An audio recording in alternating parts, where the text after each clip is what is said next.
ଜାମଖଳାରେ ମାସକରେ 4 ଥର ଚୋରି ପୁଲିସ ନିଷ୍କ୍ରିୟତାକୁ ନେଇ ଗ୍ରାମବାସୀଙ୍କ ସନ୍ତୋଷ। ଯାଜପୁର ଜିଲ୍ଲାର ମାଳ ଆନନ୍ଦପୁର ପଞ୍ଚାୟତ ଅଧୀନ ଜାମଖଳାରେ ଅବସ୍ଥିତ ପୁରାତନ ଶୈବପୀଠ ବାବା ଉତ୍ତରେଶ୍ୱର ମନ୍ଦିରରୁ ହୋଇଥିବା ଚୋରି ଘଟଣା ସମସ୍ତଙ୍କୁ ଆଚମ୍ବିତ କରିଛି। ଗତ 1 ମାସ ମଧ୍ୟରେ ଏହି ପଞ୍ଚାୟତରେ 4 ଥର ଚୋରି ଘଟିଥିବାରୁ ଅଞ୍ଚଳରେ ଭୟ ଓ ଅସନ୍ତୋଷର ପରିବେଶ ସୃଷ୍ଟି ହୋଇଛି। ଗ୍ରାମବାସୀଙ୍କ କହିବା ଅନୁସାରେ ସେମାନେ 2 ଥର ଏଫ୍ଆଇଆର୍ ଦାଖଲ କରିଥିଲେ ମଧ୍ୟ ବରୁଆ ପୁଲିସ ପକ୍ଷରୁ କୌଣସି ପ୍ରଭାବଶାଳୀ କାର୍ଯ୍ୟାନୁଷ୍ଠାନ ନିଆଯାଇନି। ଏପର୍ଯ୍ୟନ୍ତ ତଦନ୍ତ ପାଇଁ ଚୋରି ହୋଇଥିବା ସ୍ଥଳ ପରିଦର୍ଶନ ମଧ୍ୟ କରାଯାଇନାହିଁ। ଆମ ଗୁହାରୀ କିଏ ଶୁଣିବେ ବୋଲି ଗ୍ରାମବାସୀ ଅସହାୟତା ପ୍ରକାଶ କରିଛନ୍ତି। ମନ୍ଦିର ଭିତରୁ ଲକ୍ଷାଧିକ ଟଙ୍କା ଚୋରି ହେବା ଘଟଣା ଗୁରୁତର ଚିନ୍ତାର ବିଷୟ। ଯଦି ଶୀଘ୍ର ଏହାର ସଠିକ୍ ତଦନ୍ତ କରାଯାଇ ଦୁର୍ବୃତ୍ତମାନଙ୍କୁ ଗିରଫ କରାଯାଇ ଦଣ୍ଡିତ କରାଯିବ ନାହିଁ, ତେବେ ଆଗାମୀ ଦିନରେ ବଡ଼ ଆନ୍ଦୋଳନ ହେବ ବୋଲି ଗ୍ରାମବାସୀ ଚେତାବନୀ ଦେଇଛନ୍ତି।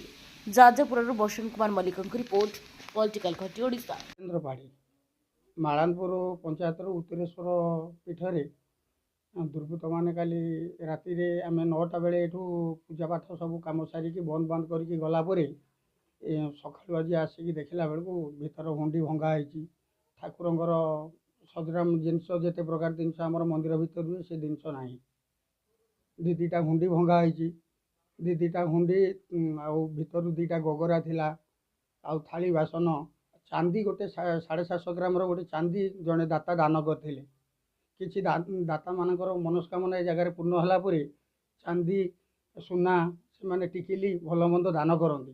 ଯଦି ଦାନ କରନ୍ତି ସେଟାକୁ କମିଟି ମାଧ୍ୟମରେ ସେମାନେ ରଖିକି କିଛି ବଡ଼ ଅଂଶରେ 750 ଗ୍ରାମର ଗୋଟେ ନାଗ କରିଥିଲେ।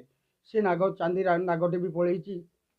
ଆଉ ରୋଷେଇ ଘରୁ ଭାଙ୍ଗିକି 2ଟା ଡିସ୍, 5ଟା ସିଲିଣ୍ଡର, ଆଉ ଆମର ଟ୍ୟାପ୍ ଯେତେ ରହିଛି ଟ୍ୟାପ୍ ଭଲ ମନ୍ଦ ଏଗୁଡ଼ାକ ବହୁତ, ପାଣି ମଟର 2 HP ମଟର ଗୋଟେ, ସେ ମଟର ବି ସୁଦ୍ଧା ମଧ୍ୟ ଏ ଜାଗାରେ ନେଇ ବାରମ୍ବାର ଆଜି ନୁହେଁ ଏଇଭଳିଆ ବାରମ୍ବାର 3-4 ଥର ଆମର ଏ ଜାଗାରୁ ଚୋରି ହେଲାଣି। ଆମେମାନେ ପୋଲିସ ପ୍ରଡ଼କ୍ଟ ନେଉଛୁ, ନେଲା ପରେ ସେମାନେ ଆସିକି ଚେକିଂ କରିକି ପଳାଉଛନ୍ତି। ଦେଖିଲା ବେଳକୁ ଚୋରମାନଙ୍କୁ ଆମେ ଯେଉଁ ଦୁର୍ବୃତ୍ତମାନେ ଧରା ପଡ଼ୁଛନ୍ତି ଧରିକି ଗୋଟା ଜଣକୁ ଆମେ ସେ ମାଧ୍ୟମରେ ଦେଇଥିଲୁ।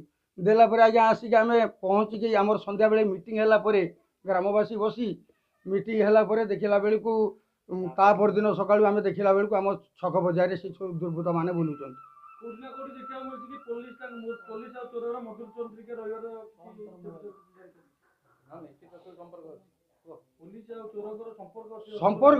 ସମ୍ପର୍କ ନଥିଲେ ଏମିତି ବାରମ୍ବାର କାହିଁକି ହୁଅନ୍ତା? ଆଜି ପର୍ଯ୍ୟନ୍ତ ଆମର ଇଆଡ଼େ ରାତିରେ ପେଟ୍ରୋଲିଂ କରିବା ପାଇଁ ଗାଡ଼ି ମଧ୍ୟ ଆସୁନି। କିଛି ଆମେ ନାଇଟ୍ ଗାଡ଼ି କିଛି ଏ ପର୍ଯ୍ୟନ୍ତ ଦେଖିବା ପାଇଁ ବି ମଧ୍ୟ ପାଉନି।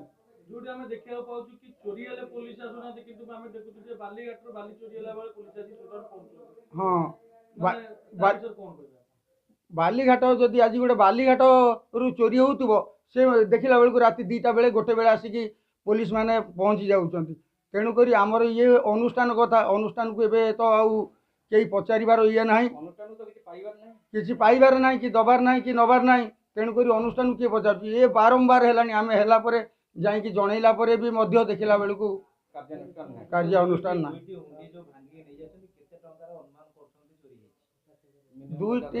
50,000ରୁ ଉର୍ଦ୍ଧ୍ୱ ଟଙ୍କାର ଠାକୁରଙ୍କର ଚାନ୍ଦି ଅନୁମାନ 1.5 ଲକ୍ଷ ଏଭବ ଜିନିଷ ହବ।